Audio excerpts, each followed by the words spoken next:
আমাদের দেশের একজন অতি পরিচিত ব্যক্তিত্ব, আমার দেশ পত্রিকার সম্পাদক ডক্টর মাহমুদুর রহমান সাহেব গতকাল শেখ হাসিনা, চৌধুরী আবদুল্লাহ আল মামুন এবং আসাদুজ্জামান খান কামালের বিরুদ্ধে জুলাই গণ অভ্যুত্থান চলাকালীন যে মানবতা বিরোধী অপরাধ সংগঠিত হয়েছে সেই মামলায় সাক্ষ্য প্রদান শুরু করেছিলেন।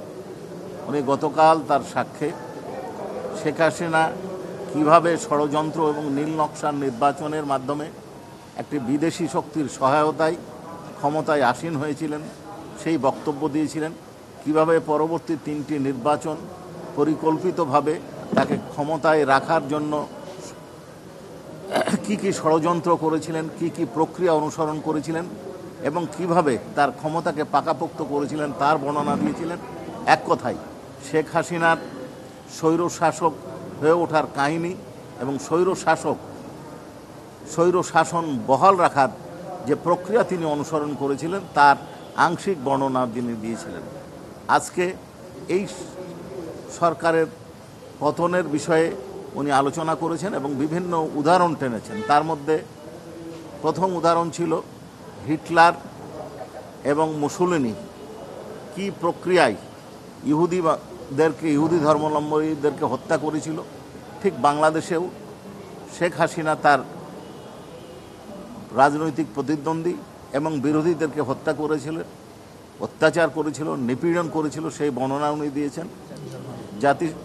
এছাড়াও স্বৈরশাসকদের কি পরিণতি কিভাবে হয়, কিভাবে উৎখাত হয়। উনি যেটা বলেছেন যে ইটালির মুসোলিনি, জার্মানির হিটলার যুদ্ধের মাধ্যমে তাদেরকে উৎখাত করা হয়েছে, তেমনি মিশর এবং তিউনিসিয়াতে গণ অভ্যুত্থানের মাধ্যমে তাদেরকে উৎখাত করা হয়েছে। অর্থাৎ কোনো স্বৈরশাসককে গণতন্ত্রের মাধ্যমে গণতান্ত্রিক পদ্ধতিতে উৎখাত করা সম্ভব নয়, হয় তাদেরকে বিপ্লব না হয় যুদ্ধের মাধ্যমে অপসারিত করতে হয়।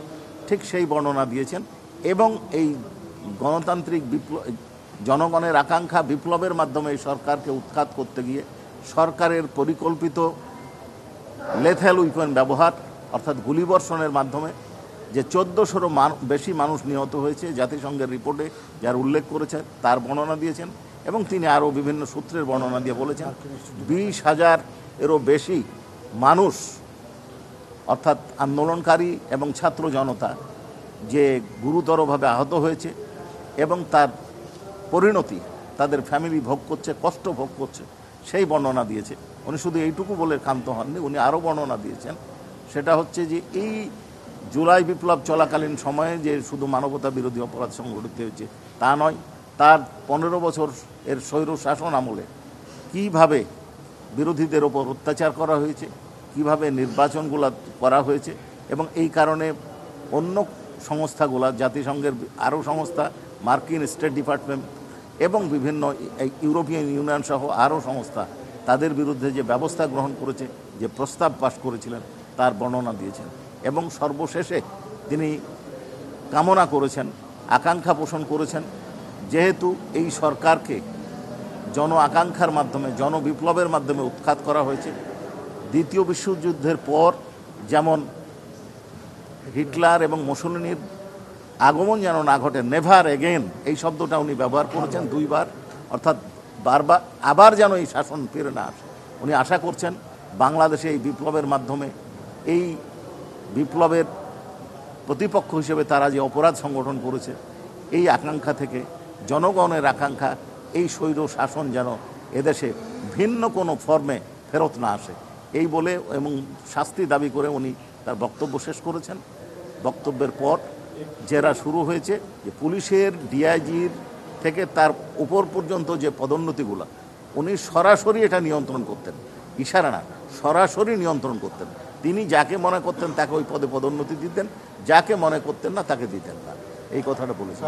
উনি নির্দেশের কথা বলছেন, কমান্ড রেসপন্সিবিলিটি কি ব্যাখ্যা? কমান্ড রেসপন্সিবিলিটির ব্যাখ্যাটা করেছেন এই যে দেশে যে অপরাধ বা কোনো ঘটনা, অপরাধের পার্টিকুলারলি অপরাধটা বলেছেন, তার নির্দেশ ছাড়া হওয়া সম্ভব ছিল না। এছাড়াও যারা দায়িত্বে আছেন তাদের উচিত ছিল এই ধরনের অপরাধ সংগঠন করলে, যদি বেআইনিভাবে কোনো ঘটনা ঘটে থাকে বা কেউ যদি কোনো অপরাধ সংগঠন করে, ঊর্ধ্বতন কর্তৃপক্ষের উচিত ছিল এই অপরাধ বন্ধ করার জন্য ব্যবস্থা গ্রহণ করা। যারা দায়িত্বে ছিলেন তারা এই ব্যবস্থা নির্দেশ দিয়েছেন এবং অনেকে আবার ব্যবস্থাও গ্রহণ করেনি, যাদের এই এখতিয়ার ছিল তারাও এই ঘটনার জন্য দায়ী।